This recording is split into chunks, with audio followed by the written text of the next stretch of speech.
Hi friends, October 6, 2014 జరిగిన ఎగ్జామ్లో వచ్చిన బిట్స్. సో బిట్స్ అని తెలుసుకోవడం వల్ల మనకి ఏ టాపిక్స్ నుండి క్వశ్చన్స్ వస్తున్నాయి అనేది ఖచ్చితంగా అర్థమవుతుంది. సో దీని ద్వారా మనం ఎక్కువ మార్క్స్ గెయిన్ చేసే అవకాశం ఉంటుంది. సో ఇందులో వచ్చిన ఎగ్జామ్స్ బిట్స్ గురించి తెలుసుకుందాం. First one, Eshwari Bai Patel committee దేనికి ప్రాధాన్యత ఇచ్చింది? కృత్యాధార పద్ధతికి ప్రాధాన్యత ఇచ్చింది. నెక్స్ట్ వన్, సన్నాహక దశ. ఎన్ఈపి 2020లో సన్నాహక దశ. సో 4 స్టేజ్లు ఉంటాయి. సో వాటిలో సన్నాహక దశ ఎక్కడి నుండి ఎక్కడి వరకు ఉంటుందనేది ఇచ్చాడు, ఒక బిట్ ఇచ్చాడు. నెక్స్ట్, మొట్టమొదటి జాతీయ విద్యా విధానం ఇప్పుడు 1964-66. ఒక వ్యక్తి ఒక వస్తువు పట్ల అభిప్రాయాన్ని ఏర్పరచుకోవడం అన్నది ఏంటి? భావన. ఒక వ్యక్తి ఒక వస్తువు పట్ల అభిప్రాయాన్ని ఏర్పరచుకోవడం అన్నది ఒక భావన.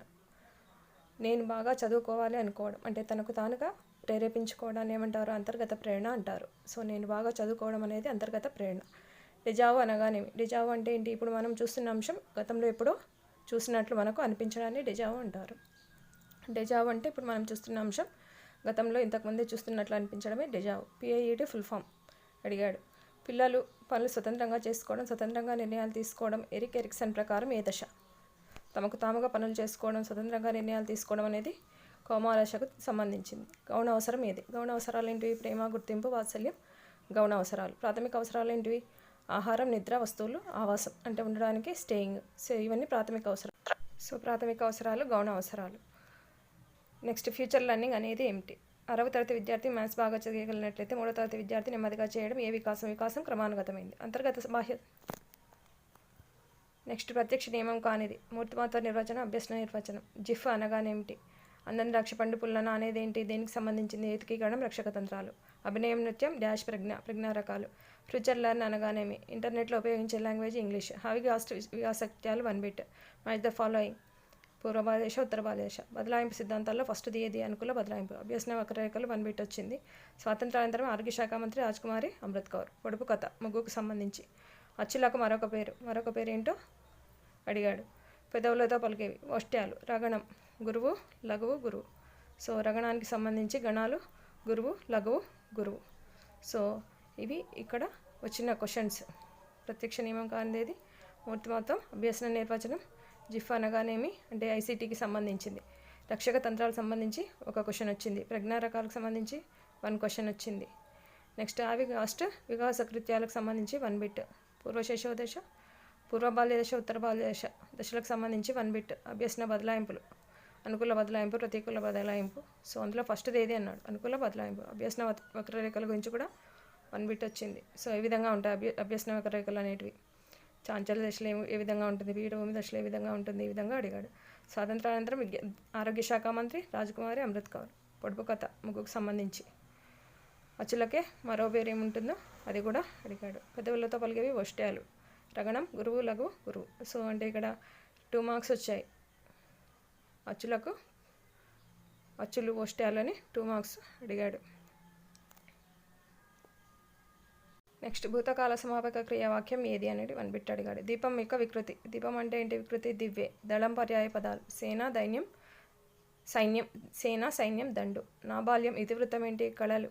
స్త్రీల గురించి తెలిపేది మహతివాచకం. రావ్ అనేది ఎవరి కలం పేరు, ఎవరి బిరుదు అని అడిగాడు. ఉపమావాచకం ఏది? వలె. పితృణం ఏ సంధి? స్వర్ణదీర్ఘ సంధి. చెన్ను అర్థం. డొక్కా సీతమ్మ అన్నది ఏంటి? మిడ్ డే మీల్ ప్రోగ్రాం పేరు. భాషాధృత అనేది ఏది? మగణం. గురువు. దేశ చరిత్ర విభక్తి ప్రత్యయం ఏమిటి అడిగాడు. సమాసం పేరు ఒక 1 బిట్ వచ్చింది. అల్లూరి సీతారామరాజు జిల్లా ప్రధాన కేంద్రం ఏంటి? పాడేరు, విశాఖపట్నం. ఎంబరాస్మెంట్ స్పెల్లింగ్ అడిగాడు. కరెక్ట్ స్పెల్లింగ్ అడిగాడు. వాచ్అవుట్ అనేది ఏంటి? ఇంటర్జెక్షన్. సో ఇక్కడ ఆశ్చర్యార్థకం వచ్చింది కాబట్టి ఇంటర్జెక్షన్. డిక్షనరీ ఆర్డర్ అంటే ఆల్ఫాబెటికల్ ఆర్డర్ 1 బిట్ వచ్చింది. సక్సెస్ యాంటనిమ్ అడిగాడు. సక్సెస్ యాంటనిమ్ ఏంటి? యాంటనిమ్ అంటే opposite word. Defeat. Success, defeat. Synonym అంటే సేమ్ మీనింగ్. సో ఈ విధంగా క్వశ్చన్లు రావడం జరిగింది. భూతకాల సమాపక క్రియావాక్యం ఏది? దీపం యొక్క వికృతి. దివ్వే, దళం. సేన, సైన్యం, దండు. నా బాల్యం ఇతివృత్తం, కళలు. స్త్రీల గురించి తెలిపేది మహతివాచకం అంటే వాచకాల గురించి అడిగాడు. రావ్ అనేది ఎవరి కలం పేరు. ఉపమావాచకం ఏది? వలె. పితృణం ఏ సంధి? సవర్ణదీర్ఘ సంధి. చెన్ను అర్థం. డొక్కా సీతమ్మ అనేది దీనికి సంబంధించింది? మిడ్ డే మీల్కు సంబంధించింది. భాషాధృతి మగణం. దేశ చరిత్ర విభక్తి ప్రత్యయం సమాసానికి సంబంధించి 1 బిట్ వచ్చింది. అల్లూరి సీతారామరాజు జిల్లా ప్రధాన కేంద్రం పాడేరు, విశాఖపట్నం. ఎంబరాస్మెంట్ స్పెల్లింగ్ అడిగాడు. సో 10th క్లాస్ లింకర్స్ గురించి 1 బిట్ వచ్చింది. Prepositions 1 bit. He said what are you doing indirect స్పీచ్లో రాయమని అడిగాడు, 1 బిట్ వచ్చింది. సింపుల్ కాంప్లెక్స్ కామర్కి సంబంధించి 1 bit. Oral reading 1 bit. News paper అనేది టీఎల్ఎం కిందకి వస్తుంది. ఏ ఉపకరణం కిందకి వస్తుంది? దృశ్యోపకరణానికి వస్తుంది. అంటే విజువల్ ఎయిడ్ కాబట్టి దృశ్యోపకరణం కిందకి వస్తుంది.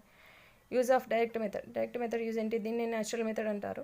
AIIMS to MS learners in the target language to develop the communication skills. So English లాంగ్వేజ్లో కమ్యూనికేషన్ స్కిల్స్ డెవలప్ చేయడానికి డైరెక్ట్ మెథడ్ని యూజ్ చేస్తారు. ఉపన్యాస పద్ధతిలో పిల్లలు ఎంత శాతం నేర్చుకుంటారు? దాదాపు 30% నేర్చుకుంటారు. జ్ఞానాత్మక రంగానికి చెందండి. జ్ఞానం, అవగాహన, వినియోగం, విశ్లేషణ, సంశ్లేషణ, మూల్యాంకనం ఇవి జ్ఞానాత్మక రంగానికి చెందినవి. సో చెందినది ఏదో ఇచ్చింటాడు, దాన్ని మనం ఐడెంటిఫై చేయాలి. ఉపగ్రహాలు లేని గ్రహాలు ఏంటివి? బుధుడు, శుక్రుడు. ఎన్నికల శాతం? ఏ సంవత్సరంలో తక్కువ ఓటింగ్ ఉంది? 1 బిట్ అడిగాడు. కేరళలో ఏ రకపు అడవులు ఉంటాయి? 1 బిట్ అడిగాడు. కొరికే దంతాలు, నమిలే దంతాలు వేటికి ఉంటాయి? జీబ్రా, గుర్రం. జీబ్రా గుర్రానికి కొరికే దంతాలు, నమిలే దంతాలు ఉంటాయి. సో నెక్స్ట్, హరితగృహ వాయువు కానిది ఏది? హరితగృహ వాయువులు ఏంటి? CO2, CH3, methane, ozone, NO2, CFC, chlorofluoro carbons, water vapour హరితగృహ వాయువులు. సో కానిదేదో మనం ఐడెంటిఫై చేయాలి. మహాస్నాన వాటిక సింధు నాగరికత ఎక్కడ ఉంది? మొహంజోదారోలో ఉంది. ఎక్కువ సద్గుణాలు కల వ్యక్తి? పద్యం నుండి అడిగాడు. పద్యం నుండి అడిగాడు. మంట మండించడానికి అవసరం లేనిదేది? అవసరపడేది ఓటు. అవసరపడేది ఏదో ఐడెంటిఫై చేయాలి. సమస్య పరిష్కార పద్ధతి 1 బిట్ అడిగాడు. క్రూక్ సినానిమ్ అడిగాడు. Same meaning. సినానిమ్ అంటే పాలిటిక్స్, మ్యాథ్స్, జిమ్నాస్టిక్స్, ప్లూరల్స్ అడిగాడు. ప్రాజెక్ట్ మెథడ్ నిర్వచనం 1 బిట్ వచ్చింది. ఢిల్లీ సుల్తాన్లో ఎక్కువ కాలం పరిపాలించింది ఎవరు? మార్కోపోలో ఏ పాండ్యరాజు గురించి పొగిడారు? సోషల్కి సంబంధించిన అంశాలు. అక్షాంశాల గురించి 1 బిట్ వచ్చింది. టీసీ ఇష్యూ ఆర్టీ యాక్ట్ కింద ఎన్నో అధ్యాయంలో ఉంటుంది అని అడిగాడు. 1 బిట్. ప్రత్యేకం నుండి సాధారణీకరణం ఏ పద్ధతి? ప్రత్యేకం నుండి సాధారణీకరణం నిగమన పద్ధతి. నిగమన, ఆగమన, హేతువాదం నుంచి 1 బిట్. సో అక్వేరియం దర్శించడం ఎటువంటి పరిశీలన? మొదటి 5 సంయుక్త సంఖ్యల మధ్యగతం. మ్యాథ్స్కి సంబంధించి బిట్స్. సమగణం, ఘనపరిమాణం L × B × H 4⁻²6ను సూక్ష్మీకరించండి అన్నాడు. M × N అవుతుంది. 4⁻12 అవుతుంది. 23% ఆఫ్ 40లో 23% ఎంత అన్నాడు. ఎదురెదురు కోణాల గురించి 1 బిట్. ఆసన కోణాలు, పూరక కోణాల గురించి 1 బిట్. లాక్షణిక రేఖలు 1 బిట్. ఆరోహణ, అవరోహణ రేఖలు 1 బిట్. సైన్స్లో ఎక్కువ మార్కులు వస్తే అన్నింటిలో ఎక్కువ మార్కులు వస్తాయి అనేది ఏ సిద్ధాంతం? ప్రజ్ఞకు సంబంధించింది. కుబ్ససిర దేని నుండి దేనికి రక్తాన్ని సరఫరా చేస్తుంది అనేది 1 బిట్ అడిగాడు. చక్రవడ్డీ 1 బిట్. ప్రకటన వెల 1 బిట్. గుణకారం భాగాహారాలకు సంబంధించి 1 బిట్ వచ్చింది. కాఫీ పంటలకు అనువైన పద్ధతి ఏంటి? బిందు సేద్య పద్ధతి. సో ఈ విధంగా కాఫీ పంటలను పండిస్తారు. అంటే స్ప్రింక్లర్స్ ద్వారా అని బిందు సేద్య పద్ధతి ద్వారా పంటలు పండిస్తారు. అనువైన పద్ధతి బిందు సేద్యం. నెక్స్ట్ ఆర్టికల్స్ నుండి 1 బిట్. మొదటి 5 సంయుక్త సంఖ్యల మధ్యగతం. సంయుక్త సంఖ్యలు ఏంటివి? 4, 6, 8, 10, 12. సో వీటి యొక్క మధ్యగతం అన్నాడు కాబట్టి some of these 5 numbers by 5. Trapezium ఇచ్చేస్తే మనకు వస్తుంది. ట్రెపీజియం వైశాల్యం ఇచ్చి ఎత్తు కనుక్కోవడం 1 బిట్. టెన్సెస్ నుండి 1 బిట్. అంటే identify the structure of past perfect tense. ఇంటర్నెట్లో వాడే language English. Combine the sentence with suitable tense నుండి 1 బిట్ ఇచ్చాడు. సో కాంబినేషన్ ఆఫ్ టెన్స్ ఇచ్చాడు. సో ఈ విధంగా ఉన్నాయి. సో వీటిని బట్టి మనం ఏం చదువుకోవాలి, ఏ విధంగా ప్రిపేర్ కావాలనేది మనకు తెలుస్తుంది. మెయిన్ ఇంపార్టెంట్ టాపిక్స్ కూడా మనం ఐడెంటిఫై చేయవచ్చు. సో ఇవన్నీ కూడా ఈరోజు ఎగ్జామ్లో వచ్చిన బిట్స్ తప్పకుండా చూడడం వల్ల మనకు యూజ్ అవుతుంది. సో వీటి ద్వారా మనం ఇంకా ఏ అంశాలు మెరుగుపరచుకోవాలనేది మన లోపల మనం తెలుసుకోవచ్చు. అంటే మనం ఇంకా ఏం నేర్చుకోవాలనేది మనకు తెలుస్తుంది. So wish good luck to for all DSC